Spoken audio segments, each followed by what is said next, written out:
Okay, so let's talk about the Alapin. So once again, just to finish off my Sicilian repertoire for all the Sicilian players that have been following me, and also one day I might start playing Sicilian again.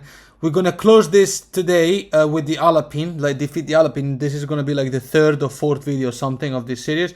Then we're also gonna go through the Grand Prix, how to beat the Grand Prix. Now, a move we haven't seen here, we've seen a lot in the previous videos. After knight f6, which is how we played the Sicilian in this channel, in the future I might do other videos, but knight f6 here targets the pawn, and that is, by the way, that's also the best way against the Alapin. Knight f6 is the best move. They usually play e5, we've talked about it extensively. There's this move which is a novelty, and I've encountered it a lot. Let's quickly talk about the patterns here, what to do. Now we have to play g6, this is the best move, because the dark squares in the center of the board are weak. They're not attacked by pawns, except d4, but that's good enough for us to put the bishop in fianchetto. So knight f3, knight c6. Two ideas we're going to look at. If e5 comes now, you play knight at e5. It's some sort of transposition. If they were to play d4, it's a very similar pattern we've seen in the past. It happens a lot. But the move we're going to see now is c4. I've encountered this. I remember when I used to play Sicilian, I used to meet this move a lot. And it was quite annoying because after knight b4, they attack you again, you have to go to a6.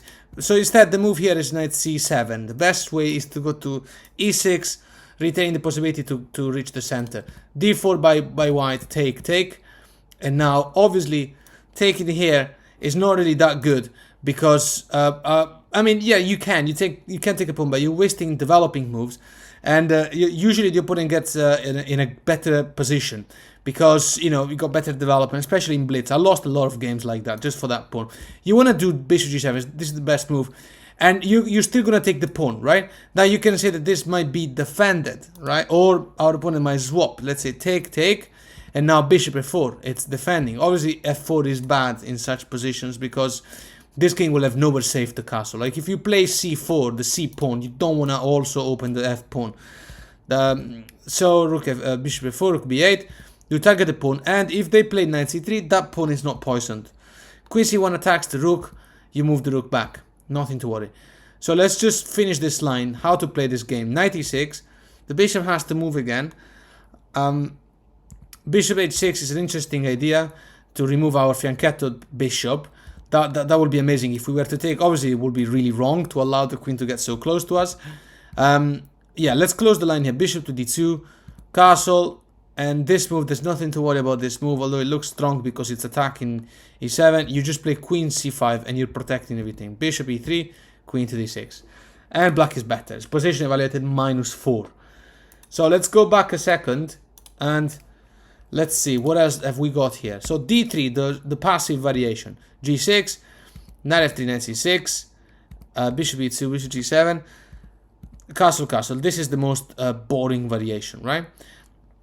And now knight to d5, after e5, knight to d5. If they don't play c4, they play this type of scenario. You just take, and then d6. And this is a scenario, we've already seen this pattern before. It's a transposition, so there's no point in seeing it again. So here's another move I wanted to show after c5. There's this move, bishop c4.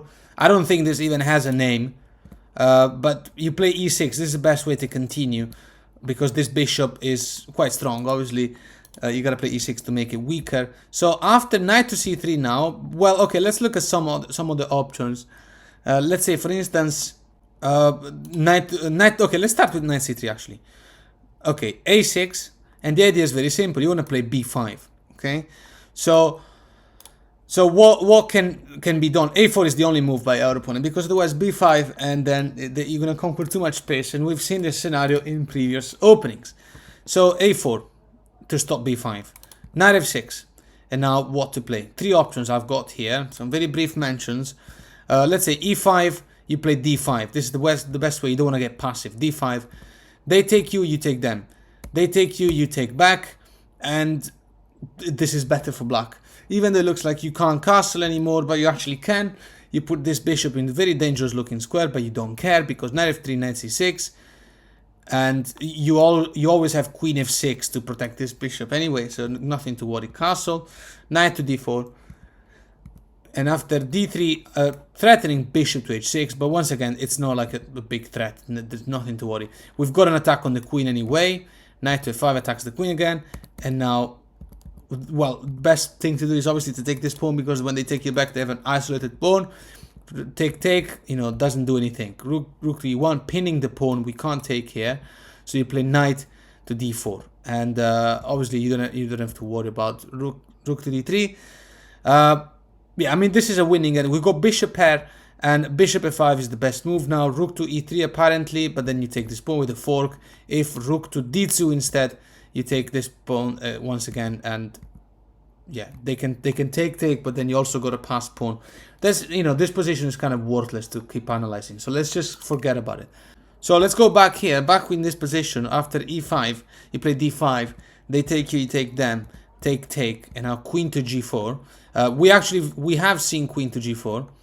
What about queen to e2? How to take things? Nothing changes. Queen e2 is attacking the pawn, but you don't care about it. You leave it. Knight to d4, threatening a fork. Queen to d3, protecting it. e5, threatening bishop f5. Bishop f5 is the thematic move that wins the game. Queen g3, defend the bishop. Do you see what happens when you go chasing after the pawn without finishing development? King has to go and defend from the threat of the fork. Bishop f5, renewing it. d3, seems like everything's fine, but now c4, taking advantage of the pin. Knight c to e2, desperate for swap. Either way, you're going to take this pawn, and I mean, you have fun here. It's a fantastic position to play. So let's go back. Let's see what else have we got. So still in the variation, still in this game, bishop c4, and now the knight c3 variation. a6, a4 is necessary, knight f6, knight f3. Okay, let's look at this. I think I have a small note with d3 here, which is a really passive move. It's not the type of move we want to play against the Sicilian, because black can now play pawn to d5 straight away. Bishop can go all the way back, and the knight c6, f3.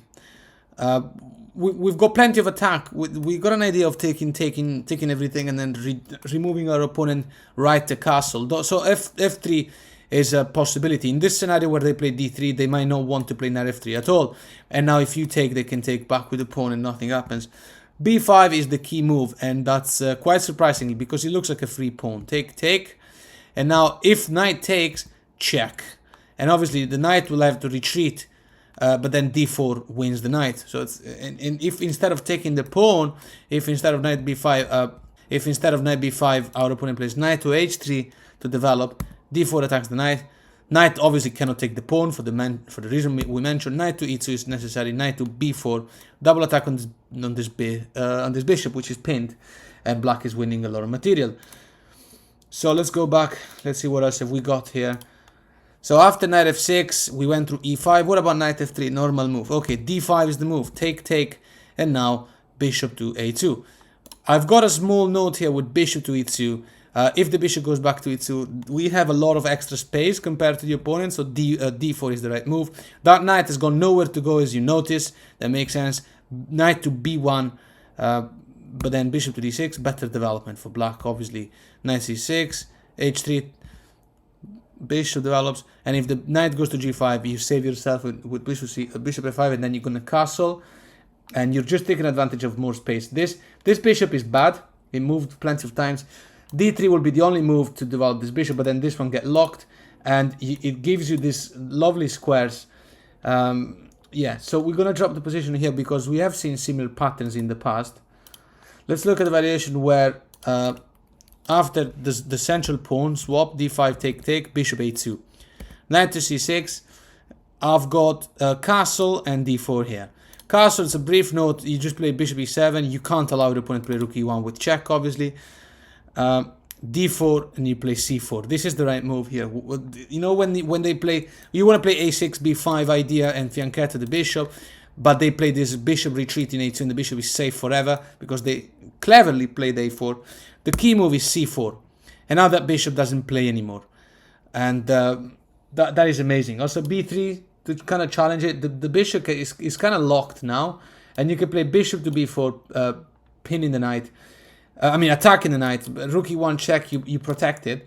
You're still attacking the knight. How can this be defended? Let's say bishop to d2. Seems like it makes sense. You castle. Can the white bishop now open up, like with this move? No, because then you can take. Once again, this bishop is not playing. And again, it's not like a black is completely winning, but this is the best way to deal against the bishop in c4. What do you do when your opponent plays bishop c4 and you're a Sicilian player? That's roughly how you deal with this in this type of scenario. Let's go back a second. After bishop a2 and play knight c6. Instead of castle, what about d4? This is the thematic move. Here, this allows us to give a check. And obviously, after blocking, c4. So we are still going to play c4. This is how you deal with the a2 bishops against the Sicilian, when you are the Sicilian player. Castle, queen to c7, remove the queen from the dangerous file of the king. Rook e1, bishop e6, knight to g5, double attack on that bishop. We don't care, we castle. Okay, let's look at this example. b3 now, to challenge that pawn, so that this bishop can try to play. Again, this doesn't work for the same scenario. Bishop to b4. Okay, bishop d2 protecting it, bishop to g4 attacking the queen. And let's say f3, the bishop goes back. Look, position is like -2 or something. It's not like completely winning, but it's like a lovely, much better position for black, as you can tell, also to play.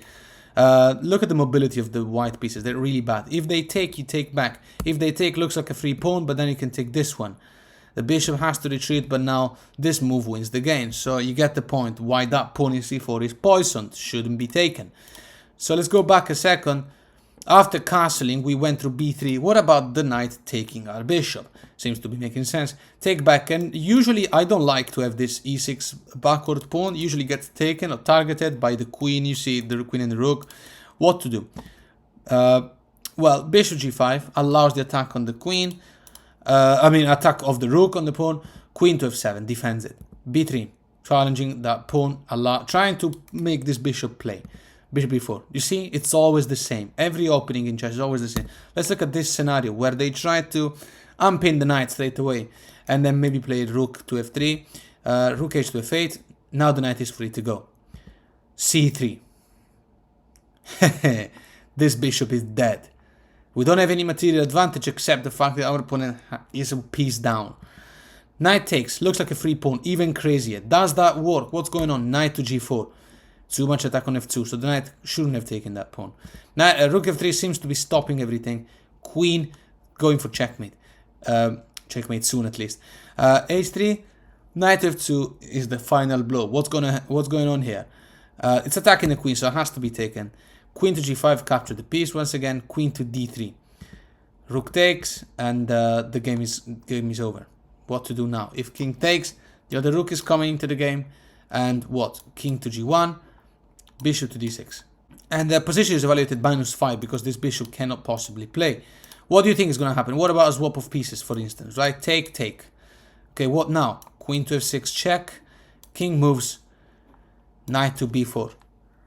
And we're going to have to drop the line here.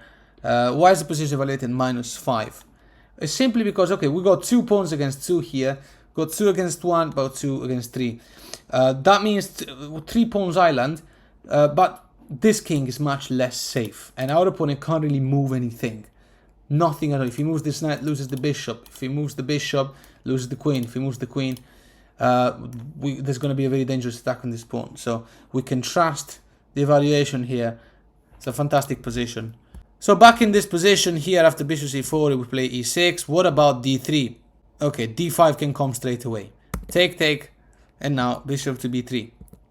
Knight f6, h3 to stop the bishop. You know, h3 is always a good move in this position. b5. The idea is to play c4 and trap the bishop. c4 wins the game on the spot. a3, bishop d6. Knight, castle, castle. And now this is a position in which our opponent not playing knight c3 straight away, but rather d3, which is more passive move. It allowed us to gain more space on the queen side because we could push the pawn in b5, and now we're able to put the bishop in fianchetto, especially because the h3 pawn has been played. So this is the best place to put the bishop, obviously. What to do? Bishop g5, c4, and that bishop is dead.